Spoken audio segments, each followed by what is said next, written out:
Good afternoon, everybody. Hope everyone's having a great first official day of market. Welcome to Universal Furniture. My name is Neil McKenzie. I'm the Senior Vice President of Marketing here. And if it's your first time here, thank you so much for coming. There's a ton to see. We have 115,000 square feet of showroom space, 3 floors. We have a new introduction in our outdoor assortment on floor 3, 2 new collections on floor 2, and then the first floor that you're on, we feature some of our special order offering, and we're just now getting into COM, so take advantage of that. And we actually have all of our cushion offerings too in the atrium, so you can go kind of explore that. Just see anything in the showroom, just check in at the front desk, and there'll be more to just kind of set you on your way. Everything in the showroom also is tagged, and you can scan things and add them to your wish list, and we hope that is a long one. So, also downstairs we have the Designer's Lounge, and in the lounge there's a little beauty bar. So we understand it's windy today, so if you need a little hair touch-up before you go somewhere, take advantage of that. There's some cocktails, and we have a local artisan that is selling some really fun pottery pieces. She's from India originally, but lives now in North Carolina. There's some great pieces there, and she can ship them to you. So if you don't want to carry them home, she can make sure they get to you safely. So check all that out. I'm going to kick it over to Traci. You are in the Learning Center, and I should add, we have 11 events in here this market. We are recording all of these, so if you miss anything, you have to leave. We do record them all. We email those out about a week after market. So with that, I'm going to kick it over to Traci to introduce the panel, and thank you all for visiting. Thank you, Neil. Yes, thank you for coming. Thank you, Neil and Universal, for having us. We're super excited to be here to talk about some best practices in our interior design firms. It's interesting, and we'll do some introductions, but we talk about growth, and I get that question a lot, is who's the first person to hire, how to grow a team, and scale, and this is the panel to give you those answers. So introductions, I'm Traci Connell. I'm an interior designer out of Dallas, Texas. I run a firm of 9, and I also am a business coach for the business side of interior design. So I have a platform called The Gloss. Some of you are in The Gloss. Hello. It is not lipstick or nail polish. It is the ultimate glossary of business resources for interior designers.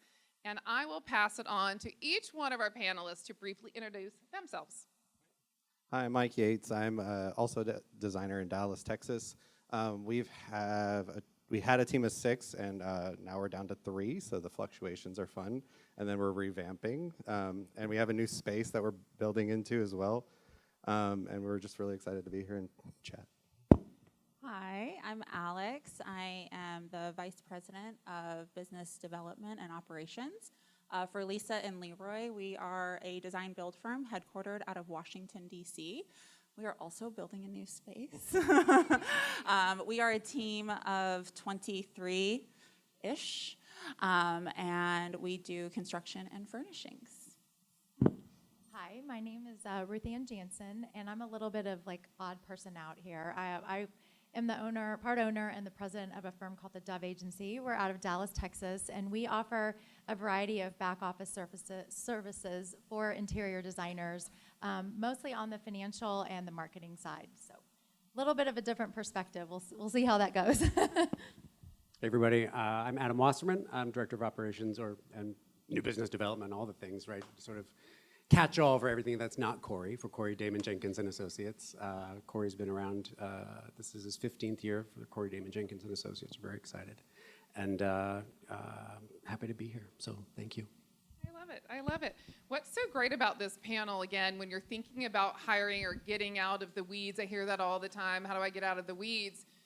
The first question is, who do I hire? And what I love about this panel, that there are no designers here, so this is going to help you strategize for the future if this is something you want to do, because having these types of experts in your company it's only going to make your systems, your processes more efficient, so you all can go out and do lead sales and project delivery. So I'm excited for them to share their wisdom.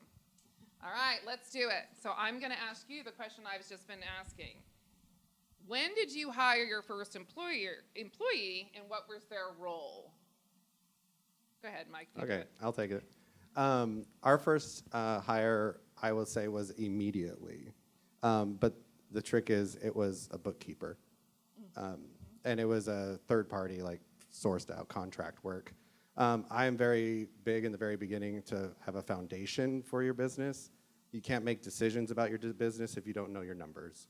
And to know your numbers, they have to be accurate.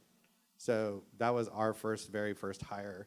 We found our person, and they were just great. When you're young, you don't have that much going on, so it was like, $65 an hour, and I think I used her like 10 hours a month. So at that time, it was still a lot of money. I was like, no. But I think it's just one of those things. If you're able to just track, you're able to see, you're able to make decisions. So that was our first hire.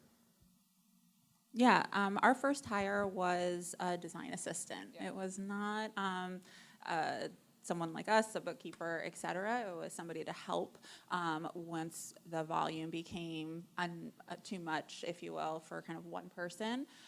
It started off part-time and eventually grew as the business grew. So that was our first hire. In my role at the Dove Agency, we have clients that have, they're solopreneurs and all the way through, people that have 25 plus on their team. And when we are advising and helping those solopreneurs with their first hire, one of the things they usually come to us and say is, I need a junior designer. I'm in over my head. I have too many projects. I need a junior designer. That I've probably heard that, 100 times. And what I encourage them to do, I always say, write down the tasks that you're trying to offload. What are the things that you're really trying to get off your plate? And 9 times out of 10, the answer isn't a junior designer. It's somebody like you were referring to, like a bookkeeper or a project manager or an executive admin. It's somebody to complement what you're doing. If you really tease it out, it's typically not the design work where the overwhelm is felt. So that's just something that I've seen a lot in the clients that we advise. Echoing, same as Mike. Corey's first hire back when the company first was, in its infancy, was an accountant. Same thing. I think it's a question of left brain, right brain, right? As creatives, you have the muscle, you have the confidence, you have your own strength and qualities. And oftentimes, sometimes they serve and sometimes they don't. So Corey was very well aware as a former businessman, like he had an accounting background. He worked for a big purchasing company, did purchasing for a big a buyer in Michigan, in the car service industry. And, but he realized the importance of what it meant to have somebody who could really get down to the fine granular numbers, right? Because if you don't have, like what Mike said, that insight, then you're kind of lost, right? You don't know how to really think about what next steps to make. So for him, the importance was really making sure that those numbers were as transparent for him and confident. And so hiring the accountant was a critical first step. Yeah, I think that is it. It's knowing your numbers, because we talked about data drives decisions, right? And when you know that, you can make better decisions. I love this, and again, that you all, like I said, they're not designers, they're operations, sales. I mean, think about this, hiring like a salesperson for your team, like that's everybody's dream, right? We'll talk more about the Dove Agency, and then everything, business development to operations. I think operations is always a hiccup for designers, but sometimes designers can get in a headspace where they are fearful of hiring staff. And I always talk about, start hourly, right? And then you definitely can make money off of them, and you're going to win-win. How would you all, being in the business that you were, even support, what would you say to designers who are fearful of hiring not only their first employee, but second and third? You don't have to go in a row. I can jump in. I would say hire slow, fire fast. Mm-hmm. It is our motto, essentially, in HR, is that we do our due diligence when we're looking kind of, once you've established what it is that you need, as Ruth Ann was talking about, like what you're looking to offload, and what you need somebody to help with, that component right there, really understanding the personality traits that you're looking for, what the dynamic of your firm is going to be, and then taking the time to interview. I interview dozens and dozens and dozens and dozens of people for every position that we have open, because a lot of time, a lot of people have the right qualifications, right? Your preferred and needed qualifications, but do they have the personality that will fit within our office, with our client base, and is it going to help to grow the brand, right? That's our job, is to make sure that we're kind of always looking 5 steps ahead, 10 steps ahead. So how does this person kind of fit into that plan? I think Brian mentioned that he's got some fluctuation, so you just keep interviewing till you're finding the right one. We actually just are we're interviewing for a production manager, and we had a application process, then I had a phone interview, then I have in-person interviews, and then we have a shadow day. And we had 15 people apply, and then we make cuts at every point. So also we were prepared if one person applied and they weren't right, that we would then rewrite the job description and go back out and make sure that the person is right. Because, I mean, it's all about culture. One person that comes in can shift, and that's happened many times in our business, and we've learned over the years. Yeah, I love that that's thorough. Ruth Ann, do you have I was just going to add, like, I think when you started the question, Traci, is that it's actually not that hard to figure out, you know, is this hire going to be profitable for me? It's, you know, you can really kind of focus on how many hours of time you think you're going to be able to bill them. And this doesn't matter if you're on a flat fee or you're doing hourly. And then what are you planning to pay them? I mean, it's actually pretty much that simple. I mean, I am oversimplifying it, but it's really just She's the concept. She's a mathematician, It's y'all. just the concept of how much money can they bring in and how much are you paying them, right? And what's that delta? And that's where I think there is a lot of fear around it. And I think that numbers and data and information help alleviate fear. And so the more of that you can have in making these first hires or your second or your third or what have you, and Lisa and Leroy's case, that's going to give you confidence to make these decisions and move forward. What do you think, Adam? I was going to add that, you know, I feel like in making the hire, it also gives you the permission. It opens up the door to say yes to more work, right? If you're independent or working by yourself, you know, there's only so much you can do. We don't have the power to add more hours in the day, right? Wish we could, but we can't, right? But in bringing on those extra hands, it really does allow for you to consider, okay, now we might be able to take on maybe this project that might not have been what I had at the time or could say yes to, but it allows for me to do that, which then starts your trajectory and starts getting that the rubber under the road, you know, the traction to kind of let your business grow. Yeah, so I hear a lot too, oh, if I hire them, I'm not going to have time to train them. It's so overwhelming. I'm in the weeds. So what I love about some of these experts, who here handles that process for the interior design principle? Anybody here can take that away from, I mean, really, interviewing, shadowing, getting on phone calls? Do either of you who run operations, do you do the hiring? And what? So we structure the hiring, Okay. right? So again, kind of going what Mike was saying earlier, you know, thinking about what is the job description, what are we looking for, but then really testing it, making sure that the rest of the team knows, right? We'll all agree. We work collectively as a team. We're a team of 7. But when it comes to making these hires, we really think thoughtfully, you know, what do we need? What's the right kind of role that we're looking for? Is it junior, is it mid-level, whatever? But then really from that point, I take on the role of making sure that we're getting everything set up. We go through a process similar where you have different stages. For us, when we're looking for a designer, we do a CAD test. You know, we like to make sure that the person walks the walk, right? They can talk the talk, but can you walk the walk? So we like to make sure, so we put in these benchmark moments so that we know, all right, this was good or this was not good. They interviewed fabulously, great personality. Oh, they'd be such a good fit. And then you can't find a straight line on a CAD drawing, right? So it's like, so we got to figure out, all right, well, maybe we got to go to the next person on the list. So that's kind of, you know, my role is to help just structure and organize and make sure that designers feel confident that they have some really structured steps in front of them. Do you get involved, Mike? Oh, yeah. I was a part of the whole thing, but we also hired out. He wasn't a recruiter. He's a business kind of consultant. I would call him my business coach.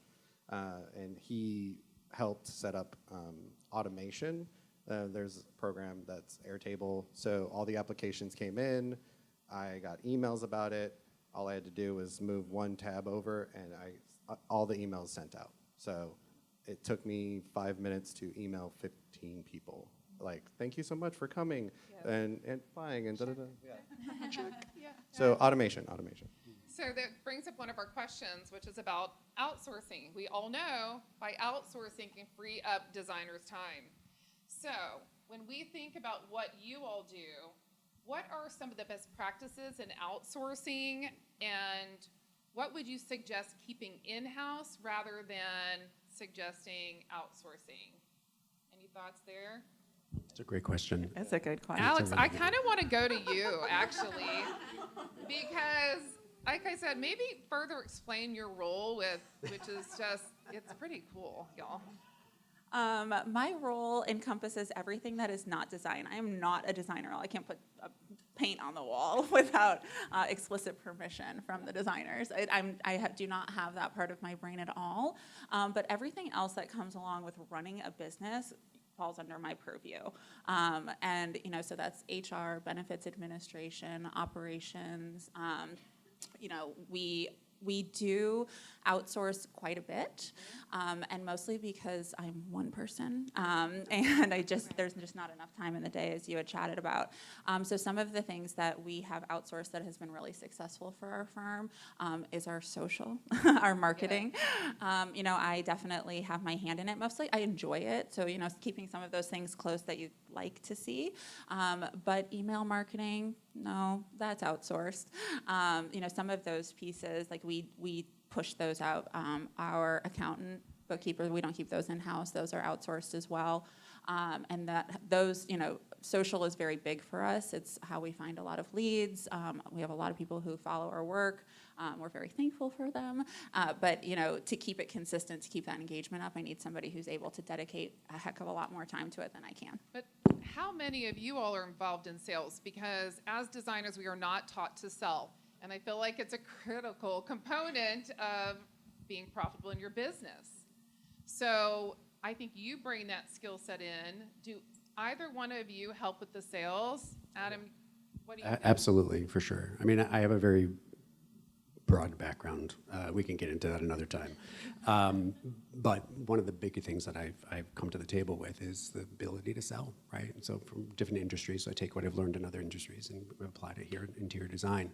But certainly, Corey's a great salesman. Obviously, he's carried this company on his own for the better part of these last 15 years, all of them, right, until I came on a couple years ago.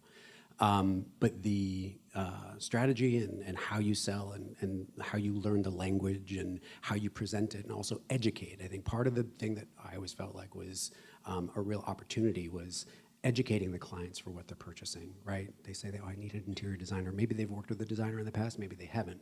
But I feel like the industry has a lot of variation. There's a lot of color in the industry. There's a lot of gray space in the industry. Grayish, I suppose, if a designer wants to call it grayish. But so the idea is how can we kind of poke through a little bit and get really down to like some real education for the clients. And I feel like the clients who feel like we've taken the time to educate them are the ones that are the most responsive to us, right? Because they say, wow, I didn't really know that before. Thank you. And now there's that trust. Right, and as soon as you establish that trust, then it sort of already gets the relationship off on the right foot. Communicating the value, and hence the design, the really high design fees, right, Kearney? All right. I will say for sales, it is the primary function of my role.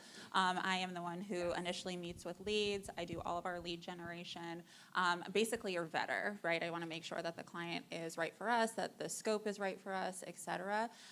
But, as Adam alluded to a little bit, Lisa is the face of our firm. It is her company, Lisa and Leroy. So a lot of our clients, specifically those who are willing to drop quite a bit of money, would like to meet with her as well. Yep. They meet with me first. And I think that, to kind of answer your question from the initial point is that bringing a salesperson like myself on staff is really, really important for the brand. I don't know if that's something we'd be able to outsource because I really understand our brand identity, our brand culture, the type of client that we're going after, the type of jobs that we're going after. I have a seat at the table, so I know kind of where we want to be in 12, 24 months, et cetera. So I'm able to help kind of steer the ship, if you will, when we're looking at, our clients. Our design jobs take a really long time. And so we aren't, finishing them up in 3 months. So we're trying to take on clients that are partners for a really, really long time. So bringing that in-house has been invaluable for our company. And a lot of the firm owners, they're there to close the sale. So having these support staff too, and it really takes the burden off, right, for you to go and, like I said, sell. So Ruth Ann, you're definitely all outsourcing. So How have you found the designer's response to you and, well, the Dove agency, and how does that help them run their firm more efficiently? Well, I think it's interesting as I was listening to everybody's answers on like when to outsource and what size to outsource. And I mean, our clients have, like I said, we have solopreneurs all the way up to very large firms. So I think everybody has a very different perspective on what and when to outsource. You know, some designers, they never want to touch procurement, that they want that to be completely in our camp. Some of them don't want to have an in-house bookkeeper, so that ends up in our camp. I think that, you know, like to everyone's points that have been already made, is that it's finding out what's the soul of your firm and what are the things that are most important to keep in-house and the things you don't want to give up, like sales or the aspects of that. And then the other things, find a trusted partner that has experience in the industry that can take that off your plate and give you more flexibility in a cost-effective way. I think in the end, we're talking about business a lot here, but the first thing you have to do is have your goals. Like, where do you want to take your business? What do you want your business to do? Are you historical? Are you new builds? Are you whatever else there is there? Because I'm not the designer. And not even finding niches, but set those goals, and then from there, have your numbers, and then your numbers will tell you how you get to that goal, right? So that's one thing that we've done, and we do almost every year, is set our goals, but also a big thing is our quadrant. And so, like you said before, write out everything you do as an interior designer. I design, I pick paint color, I write invoices, AP, AR, counseling for therapy, you know, all the stuff. Marriage counseling. Yeah, marriage counseling. Babysitting? Babysitting, all the things. Write it all out. Write it all out on a big list. There's like 472 things a day. And then you put in this quadrant on the top, this is what I love to do, and this is what I'm good at. And in this quadrant, this is what I love to do, but I'm not good at. This is what I hate to do, but I'm good at. And this is what I hate to do, and I'm not good at. That's where you're going to hire. Yeah, it's interesting. I think we skipped over this. What was the most, and you all, since you're not the firm owners, but if you could even think in the heads, the most beneficial, life-changing hire for a firm, and that's the thing, everybody is different, right? I hired a business manager early on. I think it was the best decision that I did. What do you all think? I mean, you're going to say yourselves, I think. It's going to be the answer. But for some of the designers in the room, what would you think? Like, maybe when you're scaling and you're ready to go to that next level, what would you think that a really great hire would be? Would it be operations, maybe? I hear that a lot. Systems, processes, I hear it a ton. I mean, you can't run a business if you don't have structure. I mean, it's just, and if you're not inclined, also it's like kind of what Mike is saying. You don't know what you don't know. You also know what you don't want to do.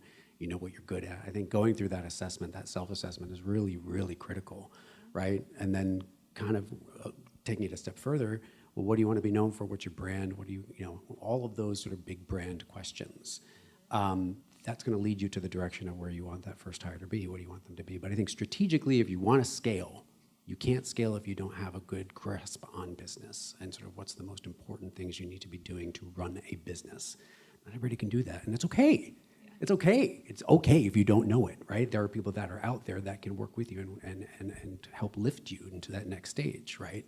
So, I mean, it just feels like the business-minded person might be the most strategic if you're really, interested in taking that next step. I just want to add on to what you're saying, Adam, is that all of you up here, including you, Traci, you all take your numbers very seriously. And, there's a lot of different ways to define a successful design firm. But the ones that we see that are growing profitably are ones that are taking time to understand their numbers. And whether they outsource that or whether they have a very strong internal person like these individuals on this panel, it's knowing your numbers, and there's so much power and confidence and just the sky's the limit when you know what you can do. When you have that information, you catapult from there. I think also just remember, even though you're outsourcing it doesn't mean that you can just hand it off, right? You are going to be responsible for that. I don't do our bookkeeping, but I have a weekly check-in with our bookkeeper. I have a monthly check-in with our account manager, and I have a quarterly check-in with our big finance person. So that's like just boom, boom, boom, always looking, always seeing where we at with the decision. Yeah, to echo kind of everyone's sentiments, outside of a really, really good accountant or finance person, I think that someone who has a background in operations, who can get those processes in place, and a lot of it would dictate kind of where you want your firm to go. If you are looking for growth, like really big growth, like scalability, having those systems in place so you can, no two jobs are the same. I think everyone, even the non-designers, can attest to that, right? And a lot of that is personality, scope, money, et cetera. But understanding that there are, defined systems that can help a job be successful, and just kind of rinse and repeat, learning what those are, and whether that is some type of workflow program or other systems. We use quite a few, but that's because we have our hand in a lot of different types of work, and so it helps to keep everybody on the same page. That is my next question, because sometimes it's like, okay, I'm going to tell you what to do, but designers need to know how to do it and then determine whether we want to outsource that or not. So when we talk about project platforms or tech, the tools that allow us to get there, to implement these wise sayings, what would you say would be some of the tools or the platforms you use in your businesses that allow you to see the data, on a level that we can digest?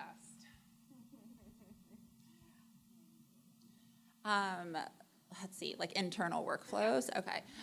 So my biggest one from an ops perspective is a system similar to kind of Asana. It's called ClickUp. We use it, ad nauseum. I don't even know if our designers love it, but it does help to keep the job flow moving forward. And we have people who work remotely. We have people who work at our headquarters. We have people in the warehouse, and everyone is on the same internal kind of workflow system. So we can always look at one singular job and know where's that purchase order in the flow? Where are we with this? Where are we with that? Everyone can see that no matter where they are, and that probably is one of, outside of, some of the financial software that we have, QuickBooks which is where I live.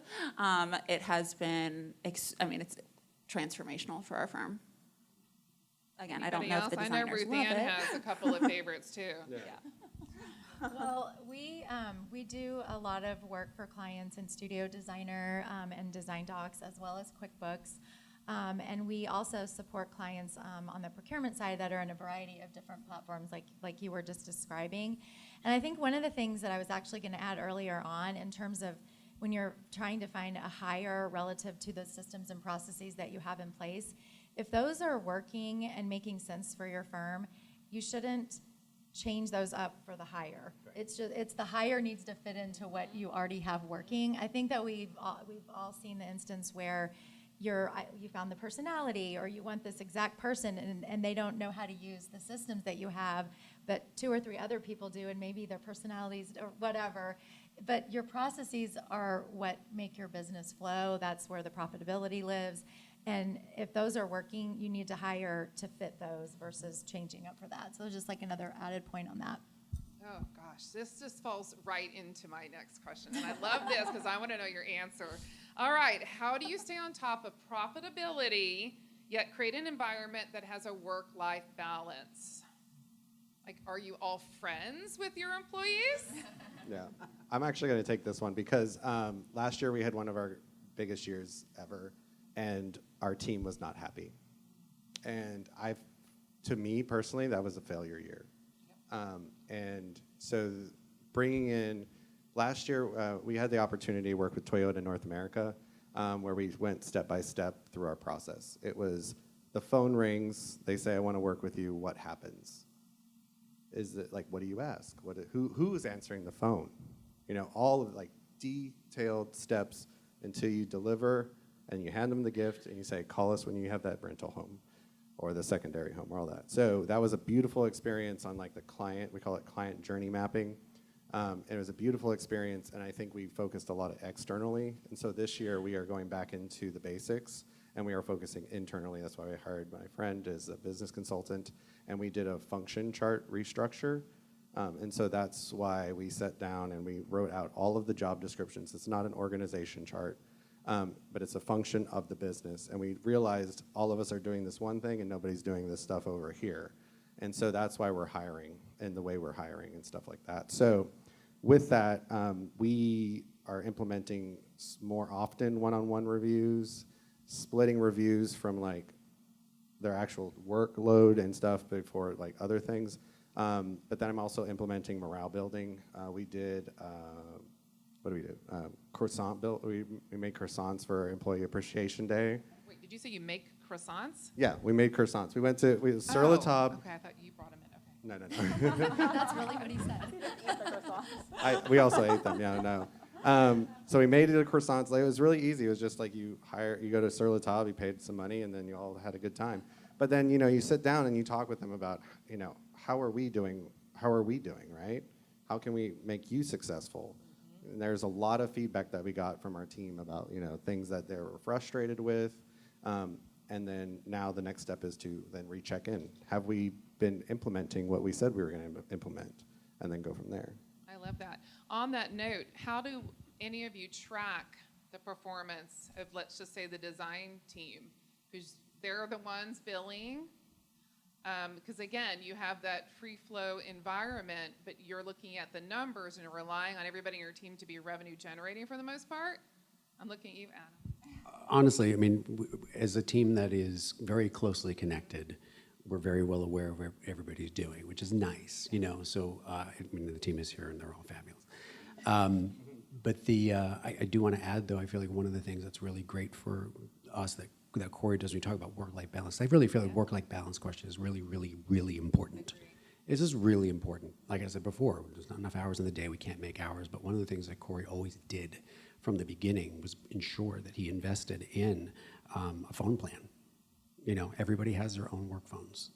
And we're really good about making sure that when it's the end of the day, you have your work phone and your work phone stays away. And that we're not gonna bug you on your work phone. We're gonna really respect you and your life. But also when we're working during the day, we're gonna focus on efficiency. What are we doing together to maximize efficiencies? What kind of decision makings or processes are we following when we're shopping, when we're going out, when we're thinking about how we're working with our clients? How are we maximizing efficiency to get the most out of that 8 or 10 hour day? But then when the end of the day comes, we really want our team to feel like they have a healthy separation. Right? And even as, Corey and I work all the time, we're always talking about work, we always are conscious about making sure we have a boundary too, like, all right, we can flip the switch tonight, we're good, let's, watch some Netflix.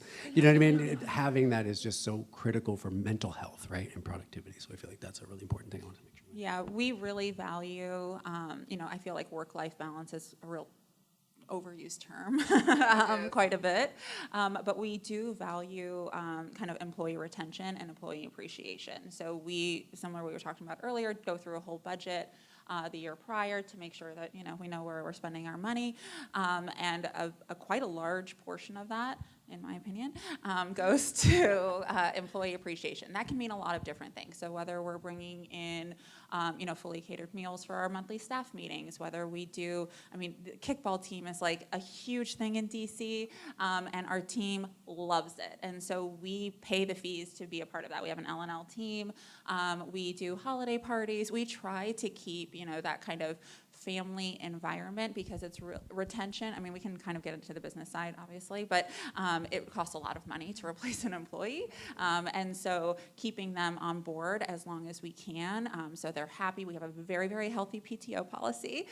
We have, great benefits that, I'd like to think that they're great, and we're constantly adding more. We're seeking feedback from our employees to make sure that we're offering what they need. If they raise their hand and they're like, what about vision? What about, paid daycare? That is something that we end up talking about at our leadership meetings to be like, how can we make the numbers work? Because like time in a day, money is finite. And so I work within a budget, and we just kind of start working backwards. And, we do allocate money to the things that are important to our firm, and one of that is making sure that our employees are happy as much as we can. I think that I've had maybe 5 or 6 conversations at High Point about keeping the struggles of a small business and how hard it is to be able to offer competitive benefits. And, this is something design firms struggle with, the Dove agency struggles with, and I think, unfortunately there's no magic pill. like Alex said, I think you have to constantly kind of be looking to what do your employees want and what can you provide for them within those numbers. And you have to be looking, it's not a stale thing. You're looking at it all the time to try to retain and, attract the most desirable employees. I mean, and it's a tough thing, and it's so expensive. The mistakes are so expensive. The losses are so expensive. And so it's something that has to be really handled with a lot of time and energy and care, unfortunately. And sometimes it's not financial, right? So for our team, a lot of times it's flexibility. So our PTO policy is what it is, but in the general, like, as long as you put it in the calendar, like, go and do your doctor's appointment, or my kid got sick, okay, go take care of them. We say family first from the beginning, and the family starts with you. If you're not taking care of yourself, you can't be in your space being creative. If you're worried about your child or your significant other, you're elsewhere and you're not in the zone. So I want to take care of you. So sometimes it's financial. Sometimes it's just, can I have the flexibility to be where I need to be when I need to be there? And that's a big one for people. And sometimes you have to be comfortable, like, the candidate might not choose you, right? That's the other thing. And, if there's a larger firm that's got, 50 or 100 or 150 employees, and they've got, the golden handcuffs or the platinum handcuffs or whatever it is, right? And you're just an independent firm or you're a small business. I mean, that's just the reality. It's okay. There's pie for everybody. There's candidates all over the place. But I think the thing is thinking about what does our package look like? What are we going to invest in? What are the principles and the foundations of creating a good team and a good culture in our firm? What do we stand for? Hopefully that will be enough to bring the right person in. Culturally, that'll be a good cultural fit, and hopefully they have all the other marks that meet it. But I think that's a big piece too. So how many solopreneurs in the room, as far as designers that maybe work alone or have one person on their firm? So there should be a decent amount, right? So when we talked about data a lot and analyzing data. If you could give one tip to those designers in here that maybe you have found by analyzing information you found by analyzing your data that may be a mistake or something you learned that might help the designers in the room, what would that be? By looking at your numbers and discovering,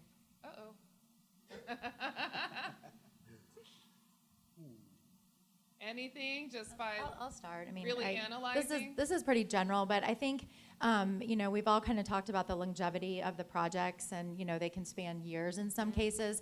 And I think it's whether you have, a system like such a studio designer in place, whatever your systems are, make sure you're doing regular check-ins on that project so that it doesn't get away from you. I mean, there's so many, we could have a whole panel on margin leaks on your project, right? But if you're not keeping updated, like Mike is saying, every couple weeks, a check-in every month, whatever the timeline is, that needs to be happening, because that's a huge part of what you're doing. And it's different than employees. It's like leaving actually money you've spent on the table and not getting paid back, or not getting paid back at your markup, whatever the pieces of that are. And I would just encourage whatever you're using to monitor that to be checking that data often and pivoting as necessary. Yeah, I forgot to bill for a $9,000 chair or something one time. Oops, whoops. Yeah, checks and balances. By the way, Mistakes Right. happen. Yeah. Yeah. I don't think studio designer actually allows you to make a mistake. So That's fair. Yeah. that it's hard to unwind. So that's a benefit for sure. If you could give the audience one piece of advice about thinking about their goals of their firm and bringing in experts, what would you say would be the advice? So, again, a lot of your roles are not what smaller design firms have. I mean, it just takes a while to get there. And I hope everybody understands, right, that you can't compare yourself to where some of these firm owners are and to where we all started out.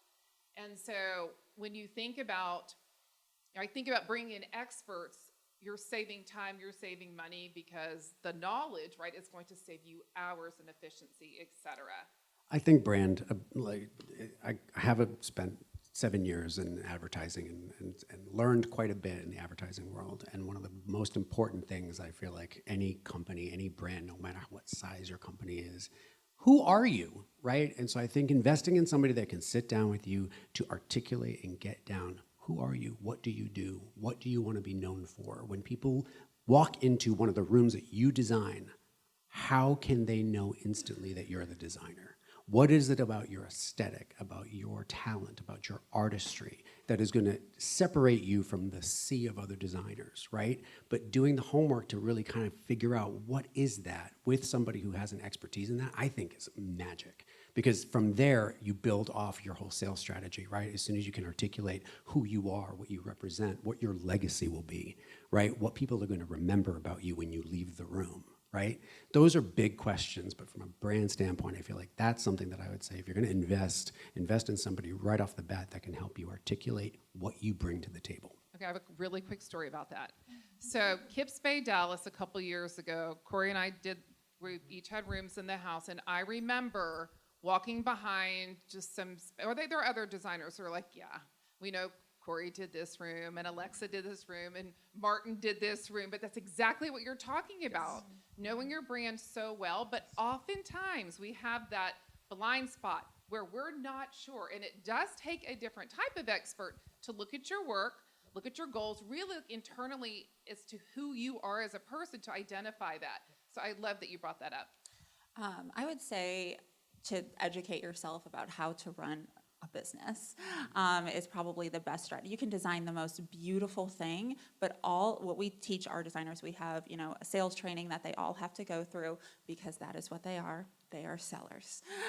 They might not like that word. It is dirty, but that is what why is the client loving this? What about this $7,000 chair sets it apart from why? The clients are investing time and resources into you. You have to be able to articulate why it is the most perfect chair in that perfect spot they've ever seen. And so the sales training that we end up doing is, I feel, really, really educational. They are all trained interior designers. They have this wonderful education and background, but there is, and I didn't go to design school, obviously, but there is a lot of business acumen. So that is taught, and that is something that we really pride ourselves on at Lisa and Leroy, is that a lot of our designers are not going to be with us forever, and they want to kind of start their own firm or do something, more. And so we really focus a lot on development, and sales is such a component of that. It's what I do day in and day out. It is also what they do day in and day out. And so for, if you are a small, we started with one. Right? We started with Lisa. She started on our kitchen table. So it happens, and you're putting in the work, and I think that when you are kind of in that role, educating yourself as to what a well-run business looks like for you will really help influence a lot of your next decisions. That's great. With the panel, with myself, we want to thank you very much for coming today. I hope you even saw some visionary, just think about what could be in the future for all of you, because these are true experts and great advice. So thanks for being here. Thanks, everyone. Thanks, everyone. Thank you.